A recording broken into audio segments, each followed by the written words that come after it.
নমস্কার বন্ধুরা, বাঙালি রেসিপিতে স্বাগত। আজকে আমি আমার চ্যানেলে আবার একটা নতুন রেসিপি নিয়ে চলে আসছি বন্ধুরা, পাউরুটির উম্মা। বন্ধুরা, আমি পাউরুটির উম্মা কিভাবে তৈরি করছি অল্প কিছু উপকরণ দিয়ে বন্ধুরা দেখতে থাকুন। বন্ধুরা, আমি প্রথমে একটা প্লেটে পাউরুটি নিয়েছি। পাউরুটিগুলো আমি হাত দিয়ে ছোট ছোট টুকরো করে কেটে নেব। দেখো বন্ধুরা, আমি এইভাবেই বাকি পাউরুটিগুলো ছোট ছোট টুকরো করে কেটে নিয়েছি। আর এদিকে আমি একটা বাটিতে নিয়েছি দুটো পেঁয়াজ কুচি, কয়েকটা কাঁচা লঙ্কা কুচি আর একটি ডিম। ওভেনে আমি কড়া দিয়ে আমি যে পাউরুটিগুলো ছোট টুকরো করে রেখে দিয়েছিলাম সেগুলো আমি 2 থেকে 3 মিনিট মিডিয়াম আঁচে ছেঁকে নেব। বন্ধুরা, আমার 2 থেকে 3 মিনিট হয়ে গেছে। আমি এখন একটা প্লেটে তুলে নেব। এখন কড়াতে আমি অল্প পরিমাণে তেল দিয়ে সেখানে দিয়ে দেব সাদা তিল।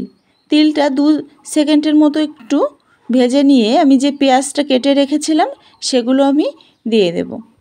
দিয়ে দেওয়ার পরে আমি একটা চামচ দিয়ে ভালো করে নেড়েচেড়ে নিয়ে লঙ্কা কুচি দিয়ে দেব।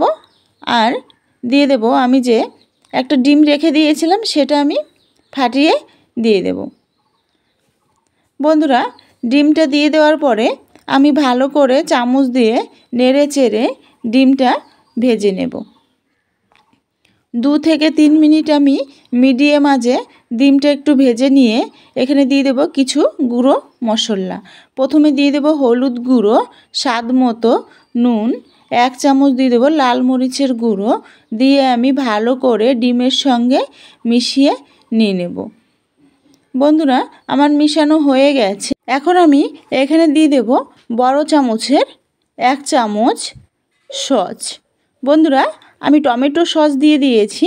এখন ভালো করে টমেটো সস ডিমের সঙ্গে মিশিয়ে নিয়ে নেব। বন্ধুরা, আমার মিশানো হয়ে গেছে।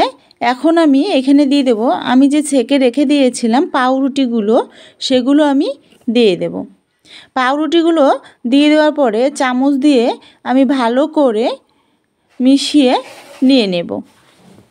2 থেকে 3 মিনিট ভালো করে মিশিয়ে নিয়েছি। এখন আমি এখানে দিয়ে দেব 1/2 চামচ চাট মশলা।